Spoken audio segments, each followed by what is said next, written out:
Hermanos, cuando vamos a Hebreos capítulo 1, encontramos dos características de Dios, dos cualidades. Se dice de Dios que Él habla insistentemente, lo que hace que Dios sea insistente con aquellas personas con quien Él quiere tratar. Dios va a hablar. Eso hizo con el pueblo de Israel. Le habló, lo dice aquí Dios habiendo hablado muchas veces. Dios te puede hablar una vez, pero si tiene planes contigo te hablará una segunda vez, te hablará una tercera vez y seguirá hablándote muchas veces. Dios es insistente y dice de muchas maneras. Eso quiere decir que Dios es multiforme, utilizará todos los métodos habidos y por haber. Nos hablará a través de la creación, nos hablará a través de la Biblia, nos hablará a través de la palabra de Dios escrita, nos hablará a través de los predicadores, nos hablará a través de la conciencia, nos hablará a través de la radio, nos hablará de muchas maneras. Él no agotará sus recursos con tal de insistirnos y de volver a tratar con nosotros. Con respecto al pueblo de Israel, de muchas maneras Dios le habló. Muchas veces en otro tiempo a los padres por los profetas. Quiere decir que la agencia mediadora que Dios utilizó, los portadores personales que Dios utilizó para que comunicaran el mensaje fueron los profetas. Ellos recibieron directamente de Dios lo que ellos tenían que decirle al pueblo, de manera que el pueblo eran los receptores secundarios del mensaje que los profetas ya habían recibido. Y esto es muy importante porque ahora va a comparar a esos mediadores personales, a esas agencias personales llamadas profetas, a esos portavoces, los va a comparar o los va a contrastar más bien con Jesús. Por eso va a decir, en estos postreros días nos ha hablado nada más y nada menos que por el Hijo, a quien constituyó. Entonces ya vimos dos características de Dios. Número uno, Dios es insistente. Número dos, Dios es multiforme. Cuando quiere tratar con nosotros, utilizará todo lo que esté a su alcance, todo lo que Él quiera utilizar para hablarnos, para comunicarse con nosotros, como lo hizo con el pueblo de Israel, incluso utilizando múltiples maneras, y también a los profetas. Y ciertamente los profetas gozaban de una gran honra en el Antiguo Testamento, porque ellos fueron portadores del mensaje de Dios, pero receptores directos, fueron los receptores directos del mensaje de Dios y eran vistos con mucha honra, aunque muchos de ellos lo apedrearon, lo mataron, como dice Cristo. Pero bueno, es un privilegio ser un portavoz de Dios, ser un profeta de Dios.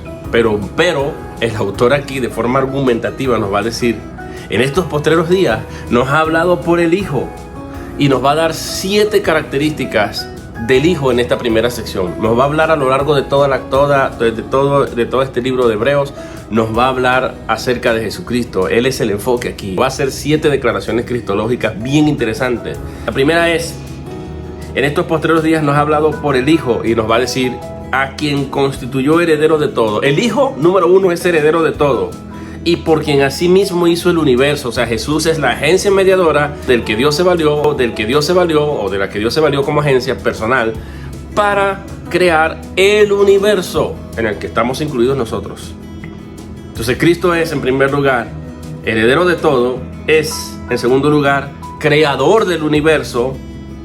Número 3, el cual, siendo el resplandor de su gloria, o sea, es el resplandor de la gloria de Dios. Ver a Cristo es ver la gloria de Dios y la imagen misma de su sustancia. Esto quiere decir que Él está hecho o constituido de la misma esencia que está constituido Dios, el Padre. Es decir, que si pudiéramos descomponer a Dios en un laboratorio, si tuviéramos esa posibilidad y revisáramos de qué está hecha su sustancia y luego hiciéramos lo mismo con el Hijo está hecha de la misma sustancia que está hecho el Padre. Es como que si me descomponen a mí en un laboratorio y descomponen a Juan Ruperto, a los dos juntos analizan la sustancia y son la misma, somos de la misma naturaleza. Y eso es lo que está diciendo el autor aquí como tercera característica de Cristo. Entonces hemos dicho ya que Él es heredero de todo, creador del universo, el resplandor de la gloria de Dios y la imagen misma de su sustancia, que refleja esa sustancia, esa naturaleza de Dios. Y quien sustenta, viene ahora la quinta característica, sustentador, y quien sustenta todas las cosas, nada más y nada menos que con la palabra de su poder. Jesús solamente tiene que hablar y con su sola palabra poderosa sostiene todas las cosas. Con su sola palabra controla todo el universo.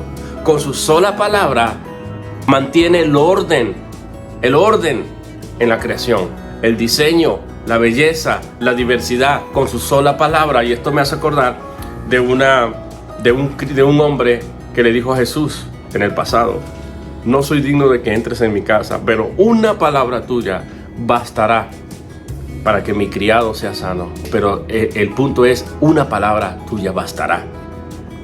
Imagínense, es como que yo tuviera el poder de decirle a mi guitarra: suspéndete en el aire. Y se puede suspender, yo no puedo. Pero Cristo tiene poder en su palabra. Y con la sola palabra suya sostiene el universo, sostiene todas las cosas.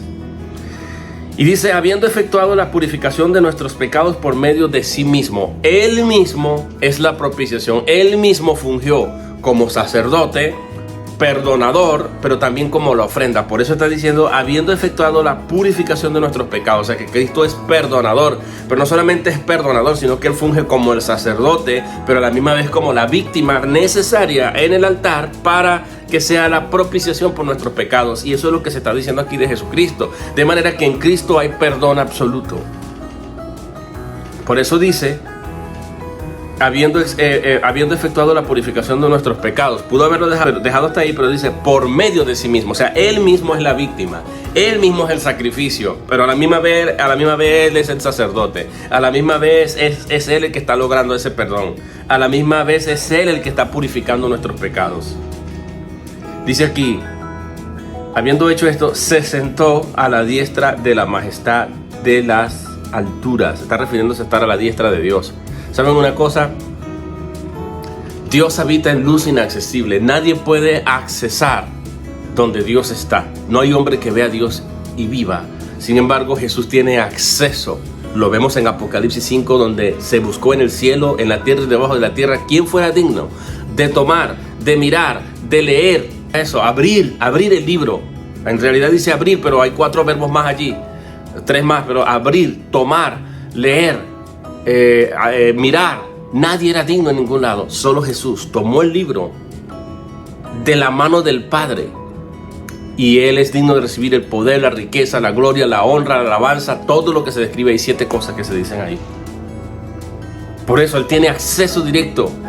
Nadie era digno en la tierra, en el cielo, ni debajo de la tierra. Pero Jesús se levanta como cordero inmolado por los méritos de Él, porque Él ha vencido y Él tiene la autoridad para pararse frente al Padre. No solamente abrir el libro, no solamente mirarlo, sino tomarlo de la mano del Padre, tenerlo bajo su posesión, abrirlo, leerlo y destapar sus sellos. Ese es Jesús. Y va a decir aquí: hecho tanto superior a los ángeles, cuanto heredó más excelente nombre que ellos. Aquí es interesante porque se compara la totalidad de los ángeles, se analizan los nombres de los ángeles, se revisa el Hijo y dice: este tiene un mejor nombre, un excelente nombre, este es superior a los ángeles. Lo que nos está diciendo el autor aquí, señores, es: Cristo es superior a los profetas, a los medios por los cuales Dios haya hablado en el pasado. Cristo es superior a los ángeles porque Él tiene un nombre mayor que Él. Y va a seguir argumentando mucho más. Va a decir más adelante por qué Jesús sigue siendo mayor que los ángeles.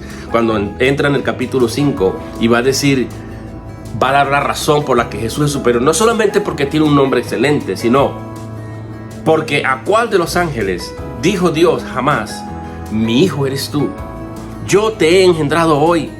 Y otra vez, es como que tenemos que agregar otra vez: ¿a cuál de los ángeles dijo: yo seré a él padre y él me será a mí hijo? No existe tal cosa como la figura de hijo singular.